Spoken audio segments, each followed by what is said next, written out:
మాంసాహారం అనేది దాని గురించి ఈరోజు మనం చర్చిస్తాం. ఏ విధంగా అది ధర్మాన్ని యొక్క ఒక పాదాన్ని ఆ, నష్టం చేస్తుంది అనే దాని గురించి. ధర్మానికి 4 పాదాలు ఉంటాయి అన్నమాట. సత్యం, సత్యాన్నే పలకటం. దయ, శౌచం, శౌచం అంటే శుభ్రంగా ఉండటం. అలాగే తప, తప, సత్యం, దయ, శౌచం. సో ఆ విధంగా ఈ 4 పాదాలు అన్నమాట. తప అంటే తపస్సు అంటే మనకి శరీరానికి కొన్ని ఆ అసౌకర్యాలు కలుగుతాయి, కానీ భక్తి గురించి ఆ అసౌకర్యాన్ని స్వీకరించడాన్ని తపస్సు అంటారు అన్నమాట. కార్తీక మాసంలో మన ఊర్లో ఉన్న మాతాజీలందరూ పొద్దున్నే లేచి చన్నీళ్లతో స్నానం చేస్తారు. ఆ చలికాలంలో ఆ చన్నీళ్లతో స్నానం చేయటం అనేది అసౌకర్యం, శరీరానికి నచ్చదు. శరీరానికి బాగా వేడి నీళ్ళతో స్నానం చేయాలని ఉంటుంది, లేకపోతే ఎండబడ్డాకన్నా చేయాలని ఉంటుంది. కానీ ఆ పొద్దున్నే చేయాలంటే అసౌకర్యం. కానీ దేనికోసం చేస్తున్నారు? ఆధ్యాత్మికం కోసం. ఏదో ఒక విధంగా నేను భగవంతుడికి ఒక అడుగు దగ్గరికి వెళ్ళాలి అనే దాని గురించి. దాన్నే తపస్సు అంటారు. లేకపోతే ఏకాదశి రోజు అందరూ అన్నము, పప్పు, కూర వేసుకొని తింటూ ఉంటే నోట్లో నీళ్లు ఊరుతూ ఉంటాయి, నేను కూడా తింటే బాగుండు అని. కానీ మన కళ్ళ ముందు అరటికాయ, పాలు, మజ్జిగ అవి ఉంటాయి. సో ఒక పట్ల నోరు ఊరుతుంటుంది, కానీ మనం తినము. ఎందుకు? శరీరానికి అసౌకర్యం కలుగుతుంది, కానీ చేస్తాం. ఎందుకంటే భగవంతుడికి ఒక దగ్గరగా వెళ్ళాలని. దాన్నే తపస్సు అంటారు. తర్వాత శౌచం. శౌచం అంటే మన శరీరాన్ని శుద్ధంగా ఉంచుకోవాలి, అలాగే మనస్సును శుద్ధంగా ఉంచుకోవాలి. శరీరాన్ని శుద్ధంగా ఉంచుకోవాలంటే మనం సబ్బుతోటి, నీటితోటి స్నానం చేస్తాం. అలాగే మనసుని శుద్ధంగా ఉంచుకోవాలంటే జపం చేయాలి. రోజు జపం చేస్తే మన మనస్సు శుద్ధం అవుతుందన్నమాట. ఆ విధంగా ఆ శౌచం. అలాగే దయ, ఇతర జీవుల పట్ల దయ చూయించటం. అదేవిధంగా సత్యాన్ని మాట్లాడటం, అబద్ధాలు చెప్పకుండా. సో ఈ 4 ధర్మం యొక్క 4 పాదాలు అన్నమాట. ఈ 4 పాదాల మీద ధర్మం నడుస్తుంది. ఈ 4 పాదాలు ఉన్న ధర్మాన్ని 4 పాపకార్యాలు చేస్తే ఆ 4 పాదాలు నష్టపోతాయి అన్నమాట. ఎవరైతే మాంసం తింటారో వాళ్ళలో దయ అనే ఉంటుంది కదా, దయ అనే ధర్మానికి చెందిన ఒక పాదం, అది నష్టపోతుంది. మాంసం తినే వాళ్ళు దయ అనేది కలగదన్నమాట వాళ్ళలో. ఎందుకంటే నా నాలుక రుచి కోసం ఒక కోడి అటు ఇటు పరిగెడుతున్నా సరే, గింజుకుంటున్నా సరే నన్ను సంపొద్దని, మేక కూడా గింజుకుంటుంది నన్ను వదిలేయండి బాబోయ్ అని, అయినా సరే దాన్ని గట్టిగా పట్టుకొని వచ్చి దాన్ని చంపేసి దాని తోలు తీసేసి లోపల ఉన్న మాంసాన్ని మసాలాలు వేసుకొని తింటారు. సో ఆ విధంగా ఆ దయ అనేది ధర్మానికి సంబంధించిన ఒక అంగం పోతుందన్నమాట మాంసం తినడం వల్ల. అలాగే ఎవరైతే మద్యపానం, సిగరెట్లు ఇవి తాగుతారో వాళ్ళు తపస్సు చేయలేరు, తపస్సు అనే అంగం పోతుంది. అదేవిధంగా వ్యభిచారం చేస్తారు. ఒక వివాహం వివాహానికి తప్పించి మిగతా ఏ విధమైన మైథునంగా చేస్తారో దానివల్ల శుభ్రత అనేది పోతుంది. మనసు యొక్క శుభ్రత పోతుంది, శరీరం యొక్క శుభ్రత పోతుంది. అదే విధంగా జూదం ఆడతారు కదా, ఆ జూదం ఆడటం వల్ల సత్యం అనే ఈ ధర్మం యొక్క పాదం పోతుంది అన్నమాట. అందుకే మన ప్రభుపాదుల వారు ఈ 4 నియమాలని దీక్ష తీసుకునేటప్పుడు గురువు గారి ముందు కూర్చొని ఈ 4 నియమాలు చెప్పాలన్నమాట. నేను మాంసాహారం తినను, నేను వ్యభిచారం చేయను, నేను మత్తు పదార్థాలు తీసుకోను, నేను జూదం ఆడను. ఎందుకు ఈ విధంగా దీక్ష అప్పుడు చెబుతున్నారంటే ఆ 4 వల్ల ధర్మం యొక్క 4 పాదాలు నష్టపోతాయి. తపస్సు, శుభ్రత, శౌచం, దయ, సత్యం ఈ 4 పాదాలు దెబ్బతింటాయి అన్నమాట. ఈరోజు మాంసాహారం గురించి మనం చూద్దాం. ఇంత ముందు కంటే ఇప్పుడు మాంసం తినటం చాలా పెరిగిందన్నమాట. నేను చిన్నప్పుడు కూడా మా ఊర్లో ఎప్పుడో కనుమ రోజు ఒకసారి, సంక్రాంతి తర్వాత 2 రోజులకి ఆ ఆ కనుమ రోజు ఒకసారి పెట్టేవాళ్ళు. తర్వాత 1-2 పండగలు ఉంటాయి. సంవత్సరంలో 4-5 సార్లు తినేవాళ్ళు. ఉగాది పండుగ. ఉగాది పండగకి కుసుమాంబ గారు బాగా గుర్తుపెట్టుకున్నారు. ఉమ్. సో ఆ విధంగా చాలా తక్కువ. కానీ తర్వాత తర్వాత మేము 10వ తరగతి 11 అట్లా చదువుతున్న సమయంలో కొంతమంది ప్రతి ఆదివారం తినటం మొదలు పెట్టారు. అప్పుడే మా స్కూల్లో వచ్చే కొంతమంది పిల్లలు ప్రతి ఆదివారం తింటున్నారు అన్నమాట. ఆ, కొంతమంది ఏమో ఇట్లా సంవత్సరంలో 3-4 సార్లు తినేవాళ్ళు. అలా పెరుగుతూ పెరుగుతూ వచ్చిందన్నమాట అది ఆ మాంసం తినడం అనేది. ఈ విధంగా ఎన్నో కోట్ల కొద్ది జంతువుల్ని, ఒక అమెరికాలోనే కోట్ల కొద్ది జంతువుల్ని చంపుతారన్నమాట ఈ మనుషులు తినడం కోసం. ఆ విధంగా ఆ, చూస్తే ఒక వ్యక్తి తన జీవిత కాలంలో 36 పందుల్ని యావరేజ్గా, మీరు అన్న మనలో మనం అని కాదు, మనకు తెలిసిన వాళ్ళు ఎవరైనా ఏ పంది మాంసం మేము అసలు తినేదాన్ని దాన్ని చూస్తేనే చిరాకు అనుకుంటా. కాకపోతే సగటున ఎవరైతే మాంసం తింటారో వాళ్ళు సగటున వాళ్ళ జీవితంలో 36 పందులని, 36 గొర్రెల్ని, 750 కోళ్ళని తింటున్నారన్నమాట. ఆ విధంగా ఒక మనిషి జీవి జీవన కాలంలో అంత తింటున్నాడు. ఆ విధంగా బాగా తినడం అనేది పెరిగిపోయింది. ఆ విధంగా 4,000 లక్షల టన్నుల ఆ, ధాన్యం వీటన్నిటికీ తినిపిస్తున్నారన్నమాట జంతువులకి. 400 మిలియన్ టన్నులు. ఒక టన్ను అంటే 1000 కేజీ. 1 మిలియన్ అంటే 10 లక్షలు. 4,000 లక్షల టన్నుల ధాన్యాన్ని ఈ జంతువులకు తినిపించి తర్వాత ఆ జంతువులని చంపి వీళ్ళు తింటున్నారు. అదే విధంగా కొన్ని దేశాల్లో పాపం అన్నం దొరక్క ఆ, 500 మిలియన్లు అంటే 5,000 లక్షల మంది ఆ, పేద దేశాల్లో ధాన్యం దొరక్క చచ్చిపోతున్నారు. ఇప్పుడు కూడా మీరు అనుకోవచ్చు ఇప్పుడు ఎవడు చచ్చిపోతుంది మనకు తెలియదు అంతే. చాలా దేశాల్లో కరువు ఉంది ఇప్పుడు కూడా. వీళ్ళకి తినడానికి తిండి లేదు, కానీ మనం ఆ తిండిని తీసుకెళ్లి జంతువులకు పెట్టి ఆ జంతువులను మనం తింటున్నాం అన్నమాట. సో ఆ విధంగా దయ అనే ధర్మంలో యొక్క ఒక పాదం దయ అనేది పోతుందన్నమాట. ఈ విధంగా చేస్తూ వెళ్తే కొన్ని సంవత్సరాలకి ఆ అందరూ మిగతా దేశాల వాళ్ళు కూడా అమెరికాలా తినటం మొదలు పెడితే కొన్ని సంవత్సరాలు అసలు పెట్రోల్ అనేది ఉండదన్నమాట. ఎందుకంటే ఎంతో పెట్రోల్ వాళ్ళు తీసుకెళ్తారు, ముఖ్యంగా ఎక్కువగా ఈ దీని గురించే అన్నమాట. అలాగే ఇవన్నీ వాటి యొక్క పేడ ఇవన్నీ ఉంటాయి కదా, అవి కూడా ఎంతో ఆ ఎన్నో లక్షల కేజీలు వచ్చింది అనమాట. దానివల్ల కూడా ఎన్నో ఆ, వాయువులు వస్తాయి. అవన్నీ ఆ, మన వాతావరణానికి మంచిది కాదన్నమాట. సో ఇవన్నీ స్టాటిస్టిక్స్ అన్నమాట.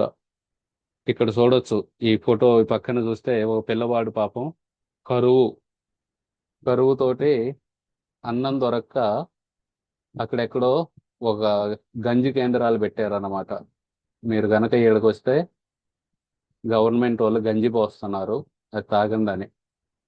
ఆ పిల్లాడు నడిచి వెళ్తూ ఉన్నాడు గంజి తాగటానికి, కానీ కాళ్ళల్లో శక్తి లేక ఆ గంజి తాగడానికి ఒకసారి కూర్చొని ఇలా కూర్చొని ఉన్నాడు అనమాట. వెనకాల ఒక రాబందు ఉంది.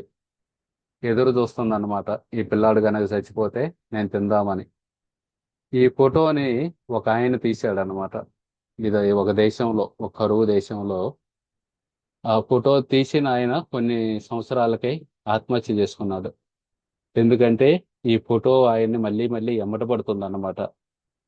అన్నం లేక ఆ పిల్లాడు రోదిస్తూ ఆడు కూర్చొని ఉండటం, ఆయన గనక చచ్చిపోతే రాబందు తినాలని ఎదురు చూడటం.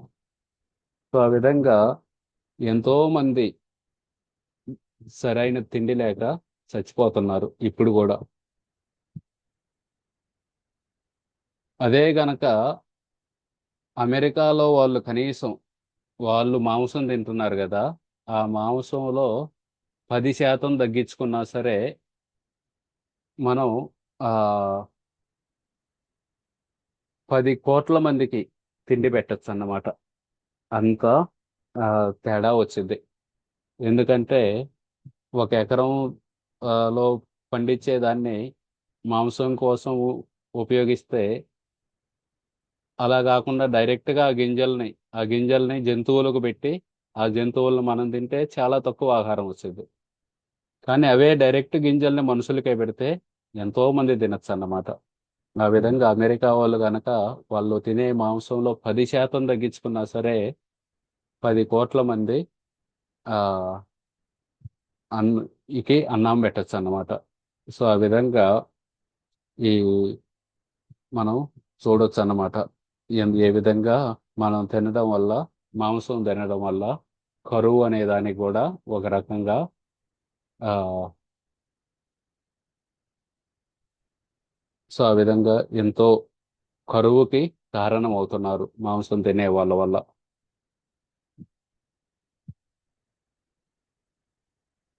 ఒక 40,000 మందికి గనక భోజనం పెట్టగలిగితే, అదే అదే ధాన్యాన్ని మనం జంతువులకు తినిపించి ఆ జంతువుల్ని చంపి పెడితే 250 మందికే పెట్టచ్చు అన్నమాట. సో కాబట్టి ఆ విధంగా ఆ, కరువుకి కారణం అవుతున్నారు. ఈ విధంగా 56% కొన్ని దేశాల్లో 56% యొక్క భూమి కేవలం మా ధాన్యం పండించడం, ఆ ధాన్యాన్ని జంతువులకు తినిపించడం, తర్వాత ఆ జంతువులను మనుషులు తినటం. ఆ విధంగా మాంసం కోసం, గొడ్డు మాంసం కోసం 56% భూమిని ఉపయోగిస్తున్నారు కొన్ని దేశాల్లో. అదే విధంగా ఈ మాంసం తినటం వల్ల వాతావరణం మారిపోతుంది అన్నమాట. ఇప్పుడు అందరూ ఫోన్లు చేసి చెబుతూ ఉంటారు, ఒకటే ఏడి, ఏం ఎండలో అసలు బయటకు రాలేకపోయాం, రాత్రి 5 దాటితే గాని బయటకు రాలేకపోతున్నాం, ఈ ఎండలేంది, ఈ కథ ఏంది, ఈ విధంగా మాట్లాడుతూ ఉంటారు. దానికి ఒక కారణం కూడా ఇదేనన్నమాట. మాంసం తినడం కూడా ఒక కారణం. దానివల్ల ఎంతో కార్బన్ డైఆక్సైడ్ వస్తూ ఉంటుంది అనమాట. ఆ జంతువులన్నిటిని పెంచడానికి దీనివల్ల వాటి కోసం అడవులను నరికేయాలి. అడవులను నరికేసి పంటలు పండియాలి. ఆ పంటల ద్వారా వచ్చే ధాన్యం వాటికి తినిపించాలి. ఆ విధంగా కార్బన్ డైఆక్సైడ్ ఇవన్నీ పెరుగుతున్నాయి. దీని అంతటికీ వచ్చేది 18% ఆ వాయువులు వస్తాయి అని చెప్పాను కదా. కార్బన్ డైఆక్సైడ్ 18% ఈ ఆ జంతు జంతువుల్ని పెంచుతుంటారు కదా, దాని ద్వారా వస్తున్నది అన్నమాట. సో ఈ విధంగా ఎన్ని స్టాటిస్టిక్స్ అన్నమాట, ఏ విధంగా వాతావరణం నాశనం అయిపోతుంది. ఇవన్నీ కూడా ఆ దాని గురించి అన్నమాట.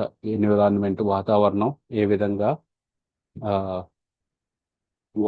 మాంసం తినేది దానివల్ల ఎంత నాశనం అవుతుంది, శాకాహారం తింటే ఎంత నాశనం అయింది. ఆ విధంగా ఎన్నో రెట్లు ఎక్కువ అన్నమాట. ఇది 3 యూనిట్లు అయితే ఆడ 57 యూనిట్లు అవుతుంది.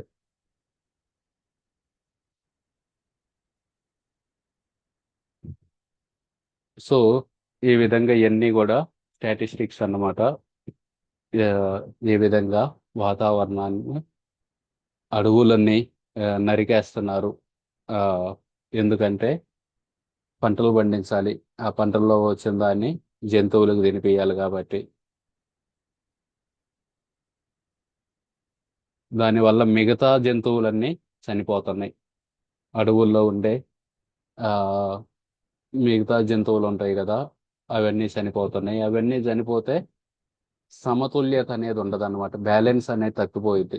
ప్రతి జంతువు ఉండాలన్నమాట. ఒకదాని మీద ఒకటి ఆధారపడి ఉంటాయి అవన్నీ. కీటకాలను పక్షులు తింటాయి, పక్షుల్ని ఇంకోటి తింటుంది అట్లా. సో ఆ విధంగా ఆ వాటిలో ఏది పోయినా సరే ఈ వాతావరణంలో ఇంబ్యాలెన్స్ అయింది. కాబట్టి అడవులను నరికేస్తున్నారు.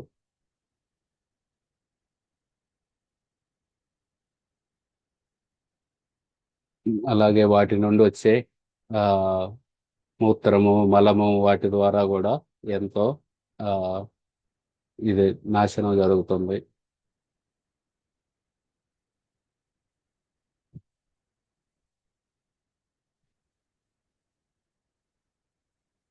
ఇవన్నీ వాతావరణం గురించే. ఎక్కడ, దేని వల్ల, ఎంత మీ మీథేన్ అనే వాయువు ఆ వస్తుంది.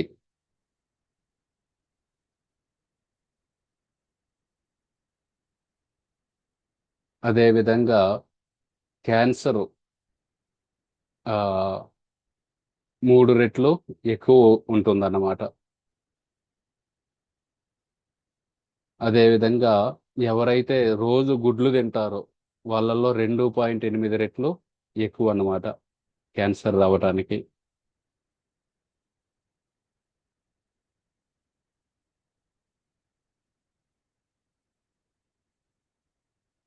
అదే విధంగా ఎవరైతే అమ్మాయిలు ఆ చిన్నప్పటి నుండే తింటూ ఉంటారో మాంసం, వాళ్ళకి ఈ పీరియడ్స్ అనేవి త్వరగా వస్తూ ఉంటాయి. అదేవిధంగా బ్రెస్ట్ క్యాన్సర్ వచ్చే అవకాశం ఉంటుంది. ఈ విధంగా మగవాళ్ళలో ప్రోస్టేట్ క్యాన్సర్ వచ్చే అవకాశం ఉంటుంది. అదేవిధంగా కొలెస్ట్రాల్ అంటే కొవ్వు శాతం పెరిగిద్ది అన్నమాట ఒంట్లో. ఆ,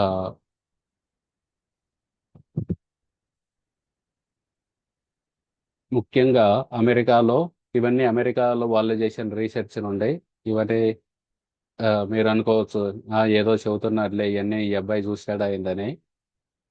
వాళ్ళే రీసెర్చ్ చేసి అమెరికాలో వాళ్ళు రాసిన పుస్తకాలు అవి. ఆ పుస్తకాలు మార్కెట్లో దొరుకుతాయి. అందుకే ఇక్కడ స్టాటిస్టిక్స్ అన్నీ ఎక్కువ అమెరికా గురించి ఉంటాయి.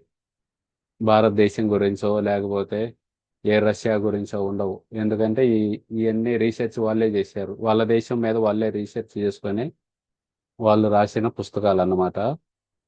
సో ఆ పుస్తకంలో నుండి తీసాము ఇవన్నీ. సో ఈ మాంసం తినటం వల్ల ఈ కొవ్వు అనేది పెరుగుతుంది అన్నమాట. ముఖ్యంగా ఎక్కువ మంది చనిపోతుంది గుండె జబ్బుతోటి, హార్ట్ అటాక్ ద్వారా. ప్రతి 45 సెకండ్లకి ఒక వ్యక్తి చనిపోతున్నాడు అమెరికాలోనే ఈ హార్ట్ అటాక్ వల్ల. దానికి కూడా మెయిన్ కారణం మాంసాహారం తినడం. సో ఆ విధంగా ఆ ఈ గనక ఈ ఇది గనక తగ్గిస్తే మాంసాహారం, అది ఈ మన శరీరంలో ఉన్న కొవ్వును తగ్గించడానికి చాలా సులభమైన మార్గం అన్నమాట. అలాగే ఈ హార్ట్ అటాక్ రావటం అనేది కూడా చాలా తగ్గిపోయిద్ది మాంసాహారాన్ని కనుక తీసివేస్తే. ఇది రీసెర్చ్ చెబుతుందన్నమాట. అదేవిధంగా ఈ జంతువుల్ని పెంచడానికి ఎంతో నీరు కావాలి.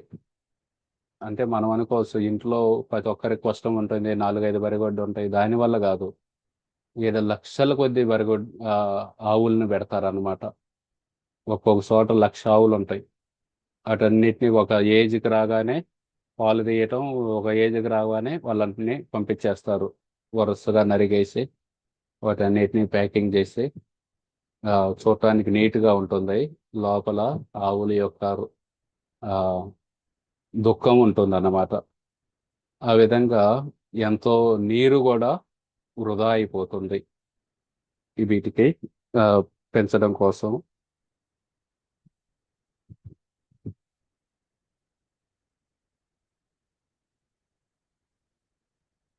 అదేవిధంగా ఇవి త్వరగా పెరగాలని చెప్పి అవి వాటికి రోగాలు రాకుండా ఉండాలని చెప్పి వాటికి యాంటీబయాటిక్స్ తినిపిస్తారనమాట. మందులు తినిపిస్తారు ఈ కోళ్ళకి, ఆవులకి, వీటన్నిటికి. 55% యాంటీబయాటిక్స్ అన్ని వీటికే తినిపిస్తున్నారు అనమాట. ఆ విధంగా మనం తింటే ఆ మందులన్నీ అవి మనలో కూడా వెళ్తాయి అన్నమాట. ఆ యాంటీబయాటిక్స్ అవన్నీ ఆ మందులు తినిపించి పెంచినవి అన్నమాట. ఈ యాంటీబయాటిక్ వల్ల ఏమైద్ది, ఆ విధంగా ఆ, మనం కూడా ఆ, రోగాలు వస్తాయి అన్నమాట వీటి ద్వారా. ఆ యాంటీబయాటిక్స్ ని మనం తినటం వల్ల.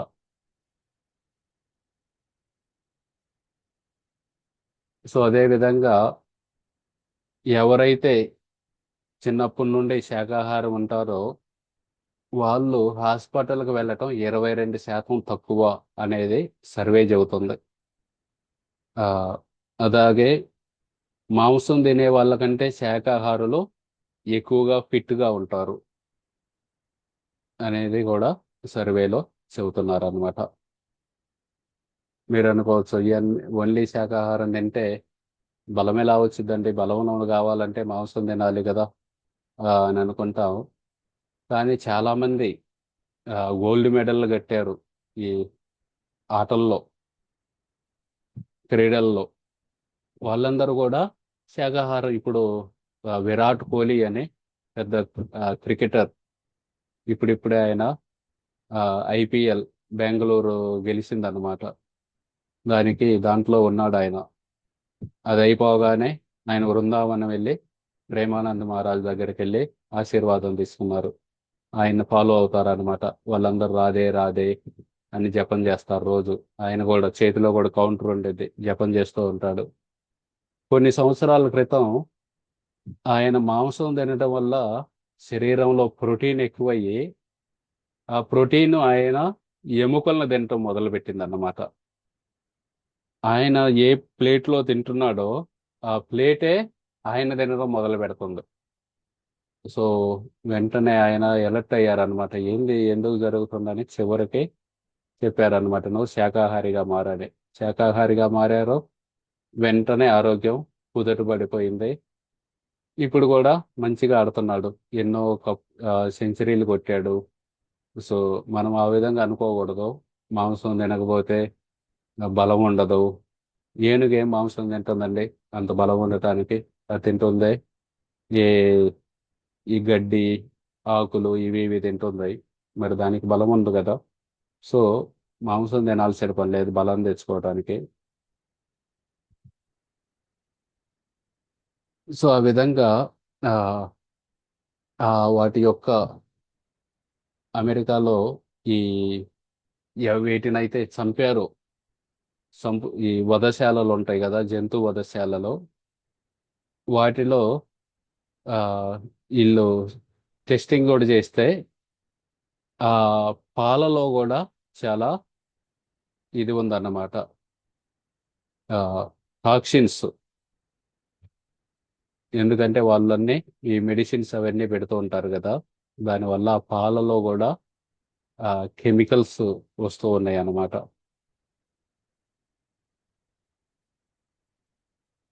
ఆ విధంగా గంటకి 6,60,000 జంతువుల్ని చంపుతారు ఒక అమెరికాలోనే. అదే ఆ, ఆ వధశాలలో పనిచేస్తారు కదా, వాళ్ళ జీతాలు కూడా చాలా ఎక్కువ ఉంటాయి. ఆ విధంగా ఆ, వాళ్ళకి ఉందన్నమాట. సో ఆ విధంగా వాటికి పాపం ఆ రక్తం అన్నీ పోతూ ఉంటే ఆ వాటిని చంపి వాటిని తింటారు కాబట్టి ఆ వైబ్రేషన్స్ అన్నీ ఉంటాయి అన్నమాట ఆ మాంసంలో. ఏ దుఃఖంతోటో అవి చనిపోతాయి కదా, అవి తిన్న మనకు కూడా ఆ భావనలన్నీ మనలో కూడా వస్తాయి అన్నమాట. కాబట్టి చాలా జాగ్రత్తగా ఉండాలి ఇటువంటివి తినాలంటే.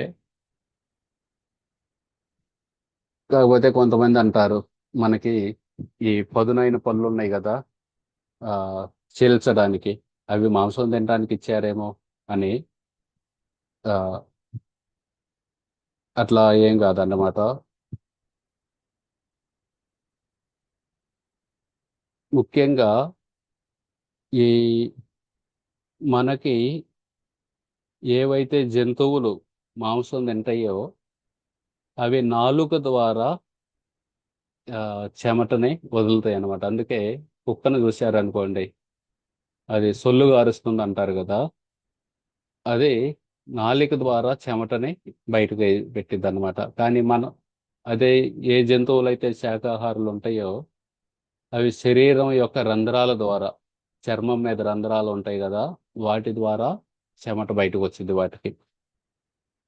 ఆవును చూశారనుకోండి, ఎద్దుకి, ఎద్దును కనుక బాగా పని చేపిస్తే, మనకి ఎద్దుకి చెమట పట్టింది అనిపించదు, బాగా పని చేపిస్తే చెమట పట్టిద్ది, అది శరీరం మీద చెమట వచ్చేది. ఎందుకు? అదే కుక్కకి వాటికి చెమట రాదు శరీరం మీద. కుక్కకి కానీ పులికి కానీ అవి నాలిక బయట పెట్టి చెమట కారుస్తాయి అన్నమాట. సో మనిషిని చూసుకుంటే మనం కుక్కలాగా, ఈ పులిలాగా నాలిక బయట పెట్టి చెమట కార్చం. మనకి శరీరం మీద నుండి ఉన్న రంధ్రాల నుండి, చెమట స్వేద రంధ్రాల నుండి ఆ చెమట అనేది పట్టింది మనకి. కాబట్టి మన శరీరం అనేది శాకాహార జంతువులకి బాగా సరితూలుతుందన్నమాట.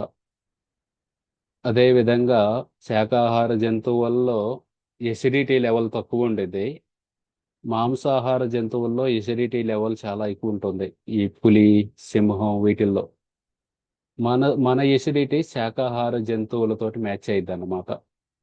సో కాబట్టి మన శరీరం ఎక్కువగా శాకాహారాన్ని తినడం కోసమే చేయబడింది అన్నమాట.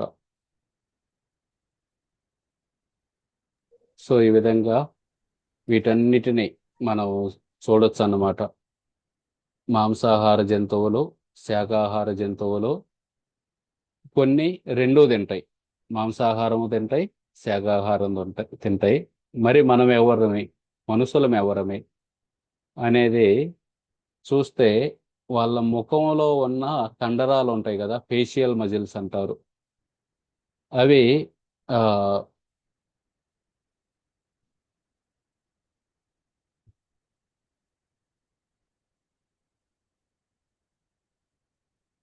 అవి ఆ, బాగా నోరు పెద్దది చేయటానికి విధంగా ఉంటాయి అన్నమాట. అదే శాకాహార జంతువులకి, ఇప్పుడు ఆవు కానీ బర్రె కానీ, అవి నోటిని ఎడల్పు చేయటానికి ఏమి ఉండవు, అది మామూలుగా బాగా ఉంటాయి. అదే మనకి కూడా అలాగే అన్నమాట. పులిలాగో ఏనుగు సింహం లాగో మనం నో- పెద్ద నోరు చేయలేమన్నమాట. కాబట్టి మన శరీరం అనేది శాకాహారానికి ఆ, బాగా చెందిందన్నమాట. అదేవిధంగా ఆ, ఈ కింద ఉంటుంది కదా, దీన్ని ఏమంటాం, హనుమంతుడికి ఇక్కడ నొక్కలు గడ్డం నొక్కలు గడ్డం, గలదం జా జా ఆ, అంటారు. జ- ఆ, అవి వాటి యాంగిల్ బాగా ఎక్స్పాండ్, బాగా పెద్దది కాదనమాట. బేసిక్గా గడ్డం అనేది కూడా మనది, మనుషులది ఈ శాకాహార జంతువులకి ఎలా ఉంటుందో అలాగుంది. ఇలా ఇవన్నీ అదే విధంగా నోట్లో నుండి లాలాజలం వస్తుంది కదా, సలైవ, అది కూడా మనుషులది ఈ శాకాహార జంతువులకు ఎలా ఉంటుందో అలా ఉంటుంది. మాంసాహార జంతువుల లాలాజలం వేరే ఉంటుంది, శాకాహారం వాటి లాలాజలం వేరు ఉంటుంది. మనది శాకాహార జంతువులకు లాగా సూట్ అవుతుంది అన్నమాట. అదే స్టమక్ అయితే అందరికీ ఒకే రకంగా ఉంది. ఆ, కానీ ఎసిడిటీ చూస్తే pH లెవెల్ ఉంటుంది అన్నమాట. ఆ మాంసాహారం ఏవైతే జంతువులు ఉంటాయో పులి వాటన్నిటికీ వాటికి ఎసిడిటీ pH 1 కంటే తక్కువ ఉండిద్ది అన్నమాట. అదే శాకాహార వాటికి pH లెవెల్ 4 నుండి 5 దాకా ఉంటుంది. మనకి కూడా 4 నుండి 5 దాకా ఉంది. అంటే ఇవన్నీ ఎందుకు చెబుతున్నామంటే సైంటిఫిక్ గా చూసుకున్నా సరే మన శరీరం అనేది శాకాహారం కోసం తయారు చేయబడింది.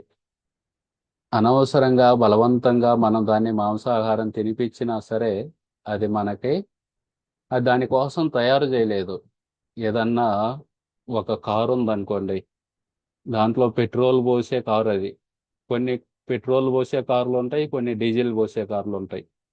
ఆ వాటిల్లో ఏది పోయాలో అదే పోస్తే బాగుంటుంది, కానీ ఆ పెట్రోల్ పోసే కారులో మనం తీసుకెళ్లి కిరసనాయిల్ పోస్తానంటే పోయొచ్చు, అది కూడా నడిచిద్ది కొన్నాళ్ళు బాగానే, కానీ దెబ్బతినిద్ది, బండి దెబ్బతినిద్ది.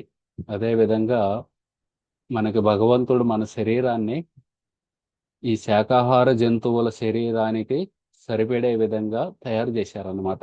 మనం మన శరీరాన్ని ఆ విధంగా చేశాం. మనం దాంట్లో అనవసరంగా ఏది ఫిట్ కాదో దాన్ని పెట్టి దాన్ని దెబ్బతీయటం ఎందుకు? ఈ మానవ జన్మ దొరికింది, ఇంకో 4-5 ఏళ్ళు ఎక్కువ బతికామనుకోండి, 4-5 ఏళ్ళు ఎక్కువ మాలలు చేయొచ్చు. 4-5 ఏళ్ళు ఎక్కువ మాలలు చేస్తే భగవద్ధామం వెళ్ళడానికి ఇంకా కొంచెం, ఒకవేళ ఈ జన్మలో అవ్వకపోయినా సరే ఎంతో కొంత ఎక్కువ మనం చేసింది ఎక్కడికి పోదు భక్తిలో, అదంతా మన అకౌంట్లోనే ఉండేది. అది మన వెనకాల వేసుకుంటున్నాం వచ్చే జన్మలో మళ్ళీ ఎక్కడ మొదలు పెట్టినా సరే ఇదంతా. కాబట్టి అనవసరంగా మనం ఆరోగ్యం దెబ్బతీసుకోకూడదు. ఈ శరీరానికి ఏదైతే సూటు కాదో దాన్ని పెట్టేసి, ఇంకా ఇవన్నీ కూడా ఉన్నాయి అన్నమాట. ఆ కింద ఇది దవడ అంటాం కదా, ఈ దవడ ఏ విధంగా ఆ నవ్వులేటప్పుడు దాని మూమెంట్ శాకాహారులకు వేరుగా ఉంటుంది, మాంసాహారులకు వేరు ఉంటుంది. అలాగే మనుషులది శాకాహార జంతువులకి ఎలా ఉందో మనుషులది కూడా అలాగే ఉంటుంది అన్నమాట. అదే విధంగా ఆ కడుపు యొక్క కెపాసిటీ,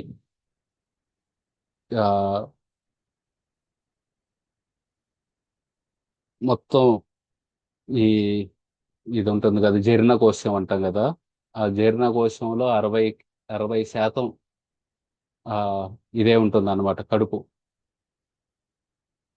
అదే శాకాహారంలో 30% ఉంటుంది. మనుషులు కూడా 21 నుండి 27%. అంటే మనది శాకాహారులకి దగ్గరగా ఉందన్నమాట. అలాగే చిన్న పేగు యొక్క ఆ పొడుగు, చిన్న పేగు ఈ పులులు సింహాల్లో ఆ వాటి యొక్క శరీరం కంటే 3 నుండి 6 రెట్లు ఎక్కువ ఉండిద్ది. అదే ఆ ఆవులు, ఏనుగులు వీటిల్లో చూస్తే 10 నుండి 12 రెట్లు ఎక్కువ ఉండేది. మనుషుల్లో కూడా 10 నుండి 11 రెట్లు ఎక్కువ ఉంటుంది. కాబట్టి మన శరీరం అనేది శాకాహారులకి దగ్గరగా, అదే పెద్ద పేగు కాలన్ అంటారు, అది కూడా శాకాహారుల్లో ఆ చిన్నదన్నమాట. అవి తిన్నా సరే ఎక్కువసేపు ఉండదు ఆ మాంసం వాటి శరీరాల్లో, ఎందుకంటే ఎసిడిటీ ఎక్కువ కదా, వెంటనే అరిగిపోయింది, వెంటనే అవి వ్యర్థాన్ని బయటకు తోసేస్తాయి. కానీ మనకు అలా కాదు, మన పేగు పెద్దవి. అవి కనీసం ఈ రోజు తిన్నామంటే ఆ వ్యర్థ పదార్థాలు రేపే బయటకు వచ్చేది. కనీసం ఒక రోజంతా ఉంటాయి లోపల. ఆ లోపల చచ్చిపోయిన శవం కదా అది మనం తిన్నదే, దాని నుండి టాక్సిన్స్ అవన్నీ బయటకు వస్తూ ఉంటాయి అన్నమాట. ఇంట్లో కూడా ఎవరైనా చనిపోయారనుకోండి, అది కుళ్ళిపోతూ ఉంటుంది. అది లోపల కుళ్ళిపోతూ ఉంటుంది తిన్నాక. ఆ కుళ్ళిపోయి దాని నుండి వచ్చే వ్యర్థాల వల్ల శరీరం ఇదైద్ది అన్నమాట. ఇంకా వాటి యొక్క పళ్ళు, అదే విధంగా వాటి లివరు, అదే విధంగా కిడ్నీలు, ఆ, అదే విధంగా గోళ్ళు, ఏవైతే మాంసాహారం తింటాయో వాటి గోళ్ళు బాగా పదునుగా ఉంటాయి. అదే శాకాహారం తినే జంతువుల యొక్క గోళ్ళు ఫ్లాట్గా ఉంటాయి. ఆ, మనం చూడండి, సింహం యొక్క గోళ్ళు వేరుగా ఉంటాయి, ఆవు యొక్క గోళ్ళు వేరుగా ఉంటాయి. మనవి కూడా ఆ, ఆ విధంగా పదునైన గోళ్ళు కాదన్నమాట. ఏవైతే మాంసాహారం తింటాయో వాటి గోళ్ళులా ఉండవు మనవి. అదే నవిలే విధానము, అలాగే చర్మము, ఇలా ఎన్నో కారణాలు అన్నమాట. ఇవన్నీ చూస్తే తెలుసుకోవాల్సింది ఏంటంటే, మనకి ఇవన్నీ గుర్తుండకపోవచ్చు. తెలుసుకోవాల్సింది ఏంటంటే, భగవంతుడు మన శరీరాన్ని శాకాహారం తినడం కోసం చేశారు అనేది మనం అర్థం చేసుకోవాలన్నమాట. అర్థం చేసుకొని దాన్నే ఆ, మనం తీసుకోవాలి.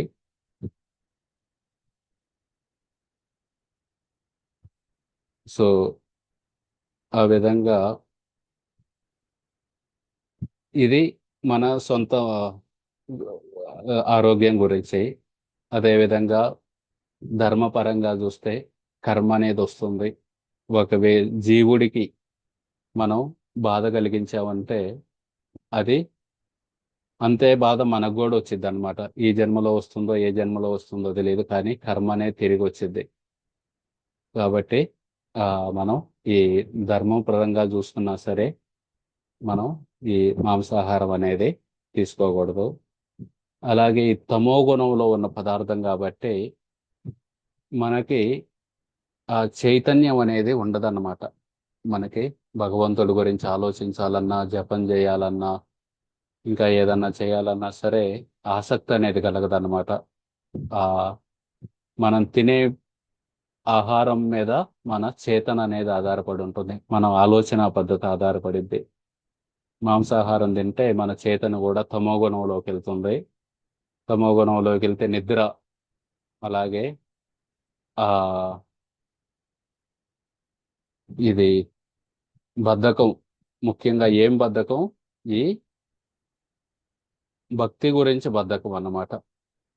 వెళ్ళొచ్చలే, చెయ్యొచ్చలే అన్నట్టుంటుంది.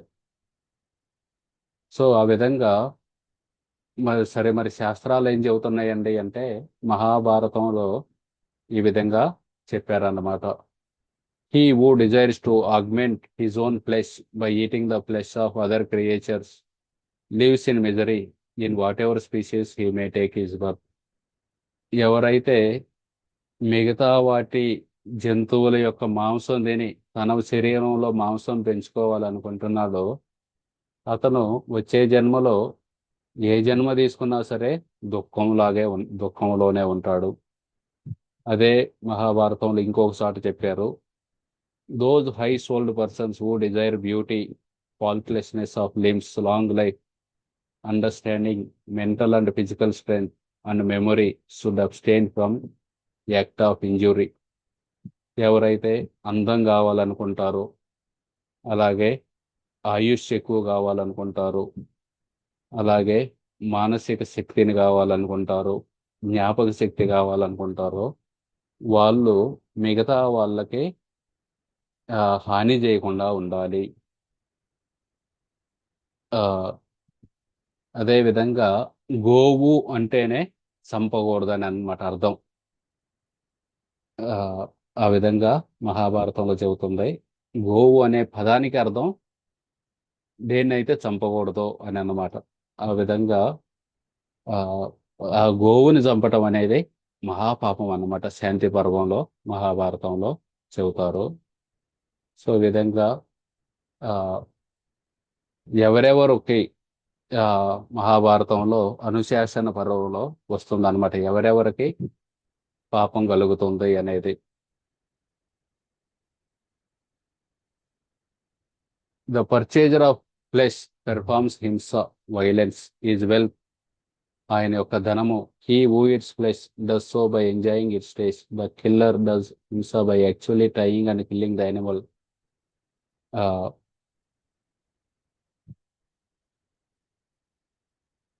ఎవరైతే ఆ,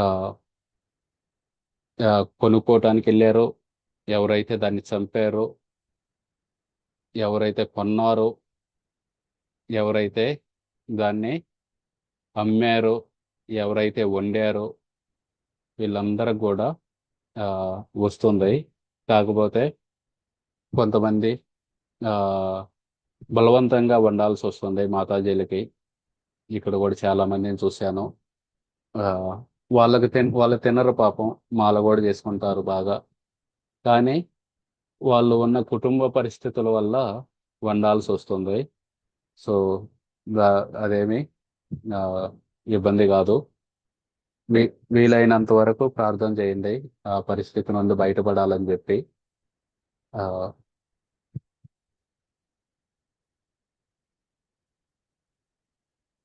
అదేవిధంగా మహాభారతంలో ఇలా కూడా చెబుతారు, అహింసం అనేది ఎంతో గొప్ప ధర్మము. అహింస అనేది ఎంతో గొప్ప తపస్సు. అహింస అనేది ఎంతో గొప్ప దానం. అహింస అనేది ఎంతో గొప్ప నియంత్రించుకోవడం మనల్ని మనం. అహింస అనేది పెద్ద యజ్ఞం. అహింస అనేది ఎంతో పెద్ద శక్తి.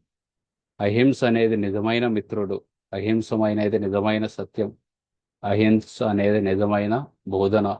ఈ విధంగా అహింస గురించి ఆ వస్తుందన్నమాట.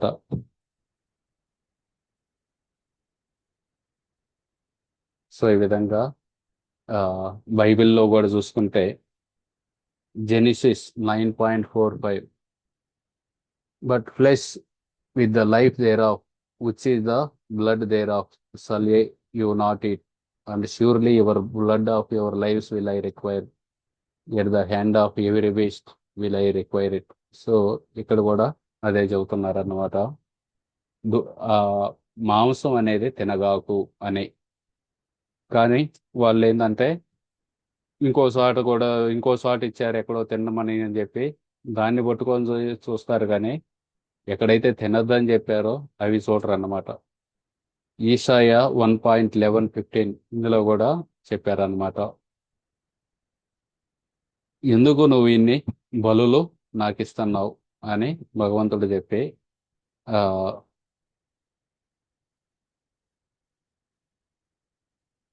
నాకు ఆ ఎద్దుల్ని చంపి ఇచ్చే రక్తము, అలాగే ఆ గొర్రెలు, ఆ మేకలు, ఆ అవన్నీ వద్దు. ఆ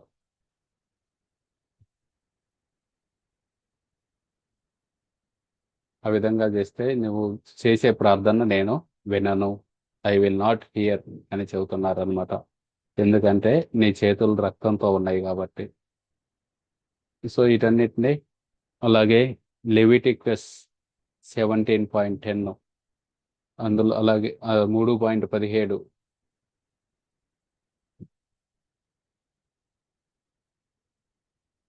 నువ్వెప్పుడు రక్తాన్ని అలాగే కొవ్వుని తినద్దు అనేది ఇది నేను చెబుతున్నది.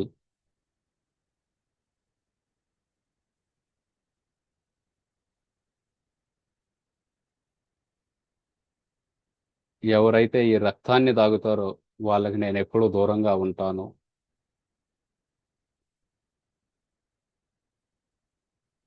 ఒక ఎద్దును చంపటం అంటే ఒక మనిషిని చంపటమే. ఈ విధంగా ఎన్నో చోట్ల ఉన్నాయి అన్నమాట.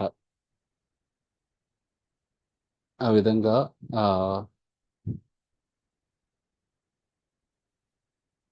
మరేం చేయాలంటే ఇవన్నీ అంటే మాంసం తినడం తగ్గించుకుంటే ఆ చాలా ఉపయోగపడుతుంది. దానివల్ల వాతావరణానికి మంచిది, అదేవిధంగా మన ఆరోగ్యానికి మంచిది, అలాగే ధర్మపరంగా కూడా మంచిది అది. ఆ విధంగా ఎవరైతే మాంసం తగ్గిస్తే గ్రీన్ హౌస్ గ్యాసెస్ అనేది తగ్గిపోతాయి. ఆ విధంగా తగ్గిపోతే మనం అంటున్నాం కదా ఎండలు ఎండలు అని, అవన్నీ కూడా తగ్గుతాయి. సో చివరగా చెప్పేది ఏంటంటే, శాకాహారులు గనక అయిపోతే మనం ఈ మీథేన్ గ్యాస్ అనేది చాలా ఆ, హానికరమైంది వాతావరణానికి. దాన్ని తగ్గించేయచ్చు. అదేవిధంగా శాకాహారిగా మారితే ఆ, గ్రీన్ హౌస్ గ్యాసులు 30% తగ్గిపోతాయి. అదేవిధంగా ఆ, ఈ మాంసం తినకుండా మానేస్తే అడవుల్ని ఎక్కువగా మళ్ళీ పెంచవచ్చు. దానివల్ల కార్బన్ డైఆక్సైడ్ ఎంతో తగ్గిపోయింది. సో ఈ విధంగా మనకి ఆరోగ్యం వైజు, వాతావరణానికి, అలాగే మన శాస్త్రాలు మహాభారతం చెబుతుంది, అలాగే బైబిల్ చెబుతుంది. వీటన్నిటి విధాలుగా చూస్తే కూడా మనకి అర్థమైంది ఏంటంటే ఈ మాంసాహారం అనేది తినకూడదు అనేది చూసాం ఈరోజు. ఆ విధంగా మాంసాహారం ఒకరు ఒక జీవితంలో ఎంత తింటారనేది చూసాం. దానివల్ల మనం మాంసాహారం తినటం వల్ల కొన్ని దేశాల్లో కరువు వస్తుందనేది చూసాం. లేకపోతే ఈ ఆహారాన్ని కనుక వాళ్ళకి ఇస్తే వాళ్ళు బతకచ్చు. అదేవిధంగా పెట్రోల్కి, ఆ జంతువుల నుండి వచ్చేది, దానివల్ల ఎంతో వాతావరణం దెబ్బతింటుంది. అదే మాంసాహారం తగ్గిస్తే ఎక్కువ మందికి అన్నం పెట్టచ్చు. 56% భూమి మాంసాహారం గురించే వండుతున్నారు. అదేవిధంగా వాతావరణం దెబ్బతింటుంది, అడవులు నాశనం అయిపోతున్నాయి. ఇవన్నీ చూసాం మనం. అదేవిధంగా క్యాన్సర్ రావడానికి కారణం అవుతుంది, కొలెస్ట్రాల్ రావడానికి, హార్ట్ అటాక్ రావడానికి. అదేవిధంగా నీరు ఎంతో ఖర్చు అవుతుంది వాటి కోసం. ఆ మాంసంలో కూడా వాటన్నిటికీ మందులు తినిపిస్తున్నారు త్వరగా పెరగాలని. మనం తింటే ఆ మందులన్నీ మనలో కూడా వెళ్తాయి. సో ఆ విధంగా ఆరోగ్యానికి మంచిది కాదు. మరి తినకపోతే ఎట్లా అండి? మాకు బలం ఎలా వచ్చిందంటే ఎంతో మంది ఉన్నారు మాంసం తినరు వాళ్ళు, కానీ పెద్ద పెద్ద గోల్డ్ మెడల్స్, బిల్ పెర్ల్ అని, మిస్టర్ యూనివర్స్ ఆయన 3 సార్లు, కానీ వెజిటేరియన్ ఆయన, మాంసం ఏం తినడు. సో ఆ విధంగా ఆ, చూసాం మనం. అదేవిధంగా శరీర నిర్మాణాలను బట్టి శాకాహార జంతువులు, మాంసాహార జంతువుల యొక్క శరీర నిర్మాణాలు చూస్తే మన శరీరం అనేది శాకాహార జంతువులకి దగ్గరగా ఉంది. ఒకటి కాదు, ఎన్నో రీజన్లు అన్నమాట. 20 రీజన్స్ మన శరీరం అనేది శాకాహార జంతువులకు దగ్గరగా ఉందనేది. వాటన్ని అలాగే ధర్మపరంగా కూడా కర్మనే తిరిగి వచ్చింది. మనం ఎవరికైతే నొప్పి కలిగించామో ఆ నొప్పి మళ్ళీ మనకు వచ్చింది. కాబట్టి ఎందుకు మనం ఆ కర్మని కొనుక్కొచ్చుకోవాలి? అలాగే శాస్త్రాల నుండి చూసాం, మహాభారతం నుండి, ఆ, అదేవిధంగా బైబిల్ నుండి చూసాం.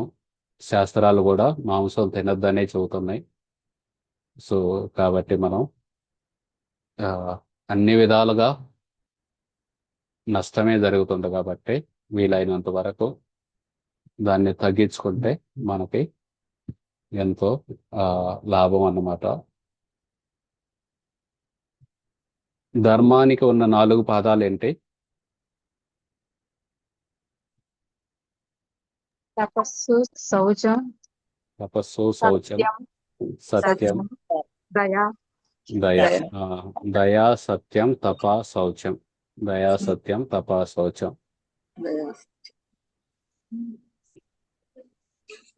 వ్యభిచారం చేయటం వల్ల ఈ 4గిట్లో ఏ పాదం, ధర్మం యొక్క పాదాలు ఈ 4 కదా, ఏది నష్టపోతుంది? శౌచం.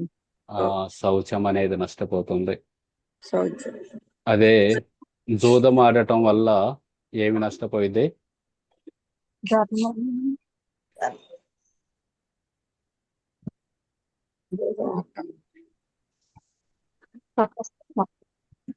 తపస్సు కాదు, సత్యం ప్రభుజీ. సత్యం. సత్యం. జూదం ఆడే వాళ్ళు సత్యం చెప్పరు ఎప్పుడు. లాటరీలు ఇవన్నీ చేసేవాళ్ళు ఎంతసేపటికి అబద్ధాల్లోనే ఉంటారు. అదేవిధంగా మాంసం తినటం వల్ల దయ అనేది పోతుంది. అదేవిధంగా మత్తు పదార్థాలు తీసుకునే వల్ల తపస్సు చేయలేరు.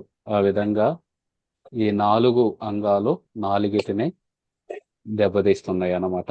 4 ధర్మం యొక్క 4 పాదాలని దెబ్బతీస్తున్నాయి. ఈ రోజు మనం కేవలం మాంసాహారం గురించి చూసాము. మీలో మీరందరూ తింటలేదు. కాకపోతే మీకెందుకు చెబుతున్నానంటే మీలో కొంతమంది మీ పిల్లలు అడగచ్చు, ఎందుకు తినకూడదు, తప్పేముంది అని. సో అప్పుడు మీకు ఆన్సర్ చెప్పాలన్నా కానీ మీకు తెలిసి ఉండాలి కదా. మీ పిల్లలు లేకపోతే ఇంకా వేరే వాళ్ళు ఎవరు. సో మనకి తెలిసుంటే మనం ఆన్సర్ చెప్పొచ్చు. లేకపోతే వాళ్ళు ఏయో 2-3 పాయింట్లు చెబుతారు. మీ దగ్గర 20 పాయింట్లు ఉన్నాయి అనుకోండి. ఇవాళ చూసాం కదా ఎన్ని పాయింట్లు ఉన్నాయి. మన శరీరం అనేది శాకాహార జంతువులకు దగ్గరగా ఉందను. అవి చూపించామంటే ఇక చెబుతానికి కూడా ఏముండదు వాళ్ళకి. ఆ విధంగా మనల్ని కాపాడుకోవటానికి, అదే విధంగా వేరే వాళ్ళకి కుదిరితే సహాయం చేయటం కోసం మీరు తినకపోయినా సరే మీకు ఈరోజు ఈ క్లాస్ చెప్పాం. సరే అయితే ఈ రోజు ఇదే టాపిక్ వచ్చింది ప్రభుజీ. మా ఇంటి దగ్గర ఒక ఆమె, అక్కడ గుడి దగ్గర ఒక ఆమె అడిగింది, ఆమె 16 మాల చేస్తుందంట ప్రభుజీ. ఆ, కోడిగుడ్డు తింటాను, మా పిల్లలు అరుస్తున్నారు, మాంసం తింటాము, నువ్వు తింటావా అంటే మానేసామన్నాము. ఉమ్, ఆ అదే మరి తినొద్దు అంటారు కదా అంటే, వాళ్ళు ఫస్ట్ మానేమని చెప్పరు. అట్లా అయితే రారని చిన్నగా 2 మాలలు చేస్తుంటే మనం దిగితే మనకే అర్థమైంది, మనమే మానుకుంటాము. చెప్తారు దాని గురించి నష్టాలు. మనం అక్కడ పావుందంటే పోవద్దంటే మనం పోం కదా, మరి ఆ ఫలితము ఉంటది అక్కడ, మనం తర్వాత అనుభవిస్తామనని చెప్తారు. కొంచెం ఏదో చెప్పాను నాకు తెలిసిన మట్టికి. మంచిది. ఇంకా ఈ రోజు మనం మీకు ఎంత అర్థమైందో వీటిలో 2-3 పాయింట్లు రాసుకొని ఇవి కూడా చెప్పొచ్చు. నెక్స్ట్ టైం ఎవరైనా అడిగారు అనుకోండి, ఇంకో 2-3 పాయింట్లు చెప్పండి. సో ఆ విధంగా మనం వేరే వాళ్ళకు కూడా హెల్ప్ చేసిన వాళ్ళం అవుతాం. అంటే ఆమె చిన్నగా మానేస్తానమ్మా 16 చూడండి మాలు చేస్తున్నంట గుడి దగ్గర ఆమె. చూడండి, మీరు చెప్పిన ఒక చిన్న మాటకే ఆమె మానేస్తానన్నారు. వాళ్ళ పిల్లలేమో ప్రోటీన్ ఎలా వస్తుంది అంటే, చాలా ఉండి చిన్నమ్మ తినేయి, ఖర్జూరాలు ఇంకా డ్రై ఫ్రూట్స్ అవి చాలా ఉన్నాయి కదా, అవి తినొచ్చు. ఆమె పెద్ద వయసు, ఆమె మామూలు చేస్తుంది. మంచిది, చాలా మంచిది. హరే కృష్ణ ప్రభుజీ. హరే కృష్ణ. మరి అది వాళ్ళు తినే వాళ్ళ మనసు బాధపడుతుంది. అంటే మీన్స్ మా మామయ్య అన్నాడు, మా మనసు చంపి మీరు గడ్డి తిండి పెడుతున్నావు అని అట్లా అంటాడు ప్రభుజీ. ఓకే, అర్థం కాలేదు. అంటే మేము తినేటోళ్ళము అట్లా మా మనసు చంపుతున్నావు, నీకు పాపం తగులుతుంది, నువ్వు వండుతున్నావు పెడతావు. నువ్వు పెట్టకపోవటం వల్ల మాకు ఇబ్బంది పెడుతున్నావనే. అట్లా నువ్వు గడ్డి తిండి పెడుతున్నావు అంటాడు, వెజిటేరియన్ పెడతావు. మళ్ళీ అంటుంటే నువ్వు తోడి అండుతే నీకు తోడి పాపం తగులుతుంది, చంపినోనికి పాపం తగులుతుంది అంటుండు. నేను అన్న చంపిన వాళ్ళకి కూడా, అండిన వాళ్ళకి కూడా, తిన్నోళ్ళకి కూడా తినకుంటే దునియాలు అన్ని అవే కోడులు మేకలే నిండిపోతుండే, మనం ఉండకపోతుండే అని. ఇప్పుడు దోమలు తింటున్నాం మనం, దోమలు తింటలేదుగా. దునియా అంతా దోమలు ఉండిపోయినాయా? కుక్కలు ఎవరు తింటున్నారు? కుక్కల్ని ఎవరు తింటలేదు. ఇప్పుడు దునియా అంతా కుక్కలు ఉండిపోయినాయా? సో అయ్యో ఇవన్నీ అట్లా అంటే ఇది కూడా ఎగ్జాంపుల్ ఇచ్చిన ఆమె. ఫారెన్ లో బల్లులు అవి ఇవి అన్ని తింటారు ఆడైతే, కాక్రోచ్లు అదైతే అన్ని తింటారు. మనం కానీ కోడి మేకనే తింటాం. మేము స్ట్రాంగ్ లేమా, మేము మంచి లేమా అని అంటారు. దోశ తింటావా రమా? సో ఆ విధంగా మనం వీలైనంత వరకు, అంటే వాళ్ళకి మరి వాళ్ళని ఓడించాలని కాదు, మన మనసులో వాళ్ళకి సహాయం చేయాలని ఉండాలి. సో ఆ విధంగా మనకు మనసులో సహాయం చేయాలని అంటే భగవంతుడు కూడా ఏదో ఒకటి ఆ సమయంలో సరైన ఆన్సర్ ఇస్తారు. మనం ఈ విధంగా ఇప్పుడు ఇవన్నీ చాలా మంది భక్తులు ఆ పుస్తకాలన్నీ చదివి తయారు చేశారు. ఇవి నేను కూడా చేసింది కాదు, ఇది ఎవరో చేశారు పాపం. సో ఈ పాయింట్లన్నీ చూసి కూడా మనం వేరే వాళ్ళకి చెబుతూ ఉంటే వాళ్ళు కూడా అర్థం చేసుకుంటారు. ఇది వాళ్ళు, ఎందుకంటే జ్ఞానం లేక అన్నమాట. ఇవన్నీ జ్ఞానం లేక ఎప్పుడో చిన్నప్పుడు వాళ్ళు విన్నారు ఇది తింటే మంచిదని. అదేమి శాస్త్ర ప్రకారం కాదు, పాడు కాదు. సో ప్రభుజీ మీరు దొంగతనం ఒక్కసారి ఎగ్జాంపుల్ ఇచ్చిండు కదా, పిల్లి అడ్డం వస్తుందని గంప కింద ఆ, గంప కింద పెడితే ఆ లగ్గంలో అందరు పరంపర అని అదే పిల్లిని దొరకబట్టి అట్లా వేస్తారని అట్లా అవును ఉన్నది ఇల్లది. అవును. హరే కృష్ణ ప్రభుజీ, నేను కొంచెం లేట్గా చేరాను. సరే అండి.